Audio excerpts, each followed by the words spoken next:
அண்ணா Murugan design வச்சிருக்க காப்பு இருக்கா? முருகன் டிசைன் வச்ச கோல்டு ஜுவல்ஸ் ஏதாச்சும் இருக்குங்களா? ஃபர்ஸ்ட் ஃப்ளோர்ல ஓகே.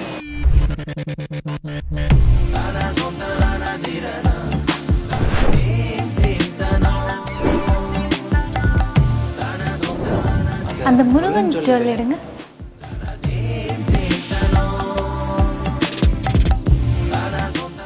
உங்களுக்கு முருகன்னா பிடிக்குமா? பிடிக்கும். சார் தங்கம் பெயிண்டிங் ரெண்டுத்துலேயுமே முருகன் டிசைன் இருக்கிற எல்லாத்தையுமே காட்டுறேன்.